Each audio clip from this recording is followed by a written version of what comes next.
السلام علیکم ناظرین، آج کا ہمارا سوال ہے کہ رزق کیوں کم ہو جاتا ہے یا روک دیا جاتا ہے۔ انسان جتنی بھی محنت کر لے، کوئی بھی کام شروع کرتا ہے، کوئی بھی کاروبار شروع کرتا ہے تو اس میں سے پروفٹ نہیں ہوتا، یا تو لاس ہو جاتا ہے یا نہ ہونے کے برابر ہوتا ہے۔ تو چلیے جانتے ہیں اس کے بارے میں کہ ایسا کیوں ہوتا ہے۔ وعلیکم السلام جی، آپ نے بہت پیارا سوال کیا، کیونکہ آج کے اس دور میں یہ سوال بہت اہم ہے، رزق کیوں روک دیا جاتا ہے یا بند کر دیا جاتا ہے، کیا وجہ ہے؟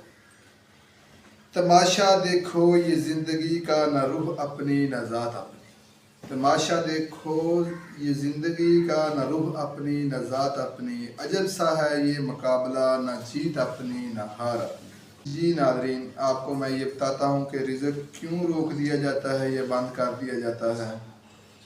رسول پاک صلی اللہ علیہ وسلم ساقی کوثر تاجدار مدینہ صلی اللہ علیہ وسلم نے فرمایا کہ خیرات کو مت روکو ورنہ تیرا رزق بھی بند کر دیا جائے گا، روک دیا جائے گا۔ لہٰذا اس دور میں ہم نے خیرات کو، صدقہ خیرات کو بند کر دیا، عزیز و اقارب کے لیے دروازے بند کر دیے، اسی وجہ سے ہمارا رزق بھی ہم پریشانی میں مبتلا ہیں۔ رسول پاک صلی اللہ علیہ وسلم ساقی کوثر تاجدار مدینہ صلی اللہ علیہ وسلم نے فرمایا کہ رزق ہمیشہ صدقہ خیرات کو بند نہ کرو، خیرات کو بند نہ کرو ورنہ تمہارا رزق بھی بند کر دیا جائے گا۔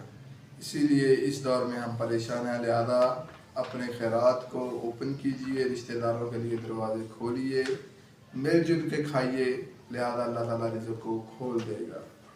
یا حی یا قیوم۔